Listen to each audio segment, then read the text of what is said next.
Hello students, आज हम करने जा रहे हैं कक्षा 10 के क्षितिज भाग 2 का चैप्टर है नौबत खाने में इबादत। इसके लेखक हैं यतीन्द्र मिश्र। ठीक है, इसके लेखक यतीन्द्र मिश्र। लेसन है हमारा ये 16 नौबत खाने में इबादत। ये चैप्टर हमारे मशहूर शहनाई वादक श्री बिस्मिल्लाह खां के ऊपर लिखा गया है।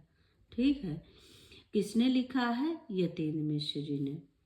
इसमें इन्होंने इनके बाल्यावस्था से लेकर महान उपलब्धियों तक की व्याख्या की है। पूरी चीज़ें इसमें बताई है कि उन्होंने कहाँ से सीखी और बचपन इनका कहाँ बीता और इनकी क्या क्या उपलब्धियाँ थी। सब कुछ इस लेसन में हमें पढ़ने को मिलेगा।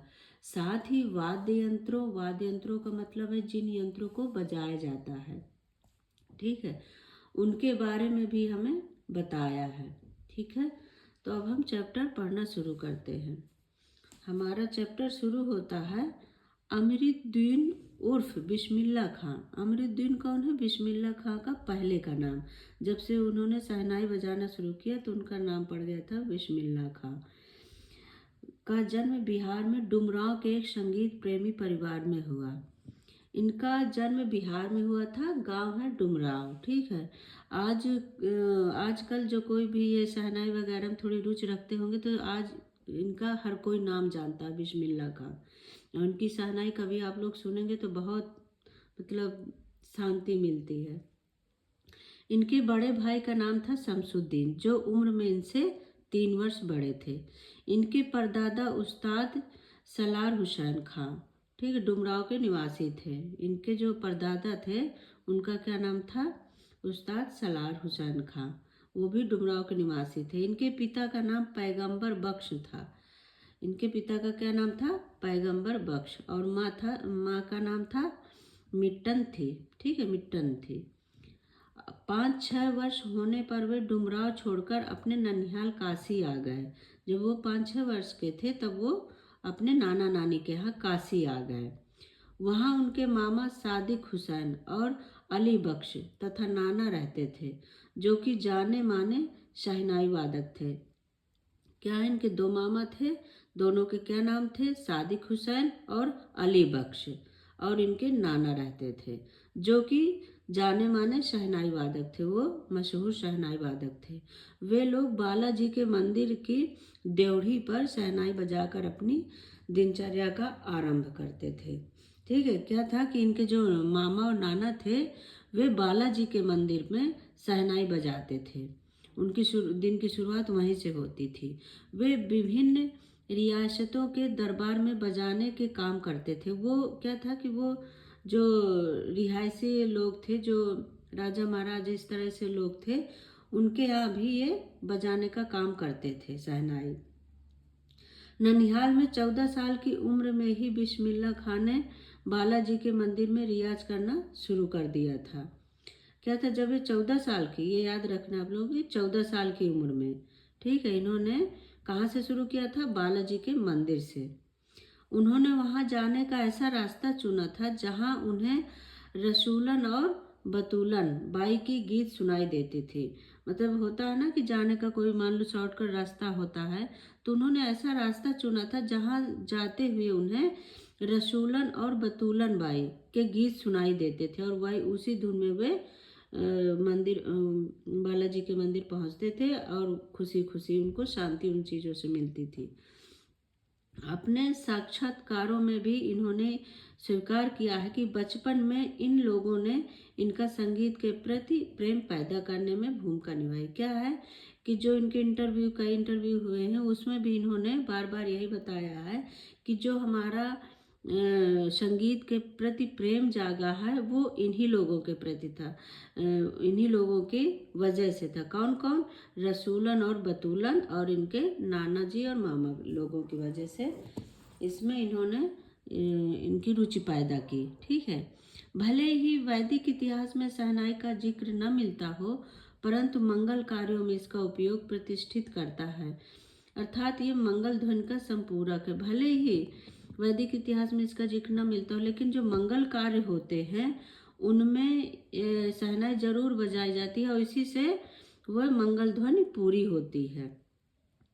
बिस्मिल्लाह खान ने 80 वर्ष के हो जाने के बावजूद, वो 80 वर्ष के हो गए, इसके बावजूद हमेशा पांचों वक्त वाली नमाज में शहनाई के सच्चे सुर को पाने की प्रार्थना करते थे। वह 80 वर्ष के हो गए, मतलब जब से उन्होंने शुरू किया था शहनाई सीखना बजाना, तब से वो पांचों वक्त की जो नमाज अदा करते थे, उसमें वो यही कहते थे कि मुझे शहनाई में सच्चे सुर प्राप्त हों, मैं सच्चे सुर ही बजाऊं। ठीक है। मुहर्रम के 10 दिन बिस्मिल्लाह खां अपने पूरे खानदान के साथ ना तो शहनाई बजाते थे और ना ही किसी कार्यक्रम में भाग लेते थे। मुहर्रम के जो 10 दिन होते हैं उसमें बिस्मिल्लाह खां कोई भी शहनाई नहीं बजाते थे और ना ही किसी कार्यक्रम में वो भाग लेते थे, कहीं भी आते जाते नहीं थे। वो ऐसे कार्यक्रम नहीं करते थे इन दिनों में। 8वीं तारीख को वे शहनाई बजाते और दाल मंडी से फातमान की 8 किलोमीटर की दूरी तक भीगी आंखों से नोहा बजाकर निकलते हुए सबकी आंखों को भिगो देते थे। क्या था कि 8वीं तारीख को वे शहनाई बजाते और दाल मंडी से फातमान की 8 किलोमीटर की जो दूरी थी उससे वे नोहा बजाकर निकलते थे, जिससे वो नोहा सुनकर सबकी आंखें मतलब भावुकता से भर जाती थी, सबकी आंखें भर आती थी। नोहा क्या होता है? नोहा जैसे जहाँ से बजाते हैं वो पतला होता है और फिर आगे आगे मोटा होता चला जाता है, खूब चौड़ा। ठीक है, उसे नोहा बोलते हैं। फुर्सत के समय में वे उस्ताद और अब्बा जान को याद कर अपनी पसंद की सुलोचना और गीतावली जैसी अभिनेत्रियों की फिल्में देखने का वो याद करते थे, उनकी पिक्चरें किसकी किसकी फुर्सत होते थे तो क्या होता था, जैसे हम लोग भी कभी अकेले बैठे फुर्सत है तो अपने वही दिन याद करते हैं जिनमें हमें खुशी मिलती है, तो वो भी वही दिन याद करते थे। क्या कि उस्ताद को अपने और अब्बा जान को याद कर अपनी पसंद और फिर जो सुलोचना और गीता वाली की पिक्चरें देखते थे अभिनेत्रियों की, तो ये उन पिक्चरों को याद करते थे। वे अपनी बचपन की घटनाओं को याद करते ही कैसे वे छुपकर नाना की शहनाई बजाते हुए, जो क्या है कि जब बचपन में थे तो जब उसके नाना जी शहनाई बजाते थे उनके, तो वो वही चीज़ याद कर रहे हैं कि छुपकर कैसे वो सुनते थे तथा बाद में उनकी मीठी शहनाई को ढूंढने का प्रयास करते थे। एक एक शहनाई को फेंकते जाते और ढूंढते कि वो सोचते थे कि वो कौन सी शहनाई है, मतलब शहनाई की ध्वनि ही इतनी मीठी है इसलिए वो इतनी मीठी बज रही है, तो वो उस शहनाई को ढूंढने का प्रयास करते थे। कभी मामा की शहनाई पर पत्थर पटक कर या ढूंढते, उसको क्या करते, कभी मामा की शहनाई को ढूंढते, उनको पत्थर पे पटकते कि शायद नाना जी की वो शहनाई मुझे मिल जाए। बचपन के समय में वे फिल्मों के बड़े शौकीन थे। उस समय 3rd क्लास का टिकट 6 पैसे का मिलता था। जब वो बचपन में थे तो उन्हें फिल्म देखने का बड़ा शौक था।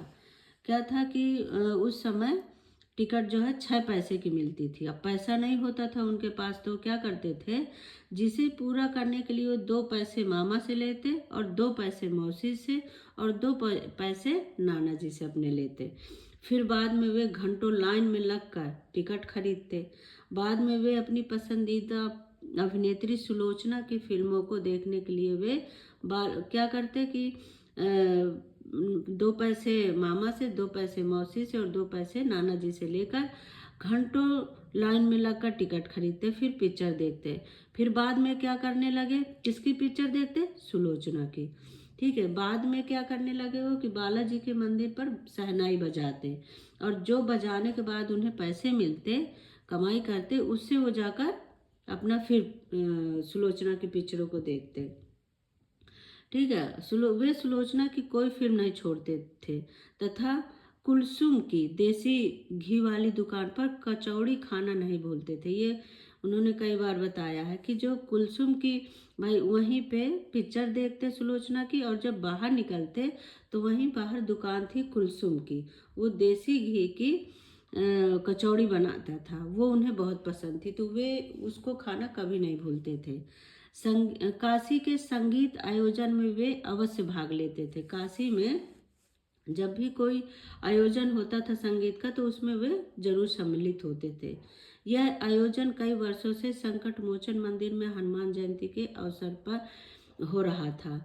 ये आयोजन कई वर्षों से, क्या संकट मोचन का जो मंदिर था वहाँ हनुमान जयंती के दिन होता था, जिसमें शास्त्रीय और उप शास्त्रीय गायन वादन की सभा होती है।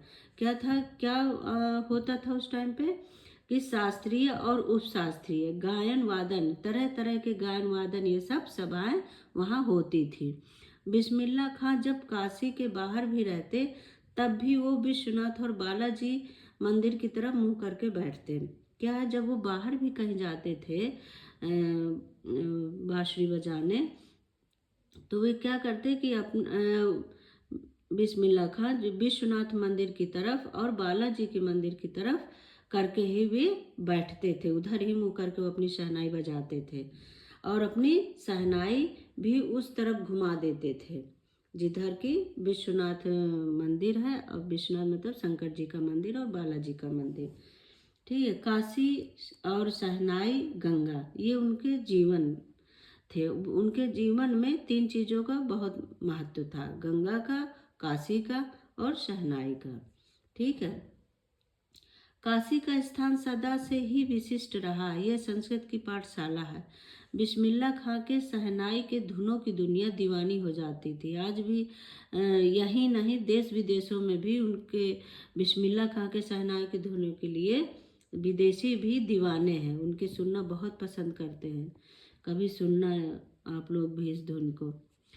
सन 2000 के बाद पक्का महाल से मलाई बर्फ वालों के जाने से देसी घी तथा कचौड़ी जलेबी में पहले जैसा स्वाद नहीं था। क्या था कि 2000 के बाद जब वो वापस आए 2000 में, तब वहाँ पे वो देसी घी का स्वाद, जो देसी घी की कचौड़ी थी वो स्वाद नहीं था, न वो जलेबी में था न वो कचौड़ी में था।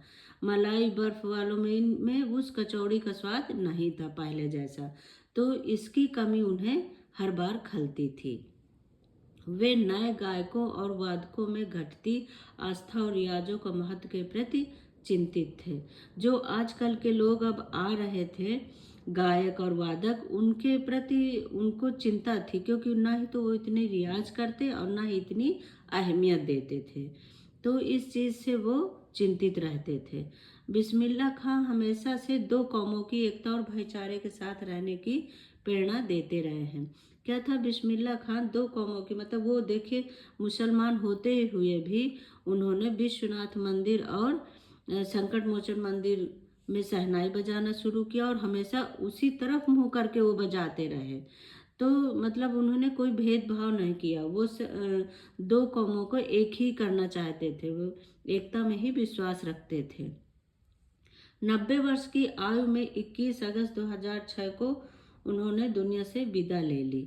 ठीक है, वे भारत रत्न, अनेकों विश्वविद्यालय की मानद उपलब्धियां, वो संगीत नाटक अकादमी पुरस्कार तथा पद्म विभूषण, ये सब पुरस्कार उन्हें मिले, लेकिन वे इनसे नहीं जाने जाएंगे, बल्कि अपनी अजय संगीत यात्रा के नायक के रूप में वो पहचाने जाएंगे। उनकी इतनी अच्छी संगीत, उनकी शहनाई बजाने की जो उनकी इतनी अच्छी उनके अंदर हुनर था, वो उस चीज़ से आज जाने जाएंगे, ना कि वो अपने ये पुरस्कारों की वजह से।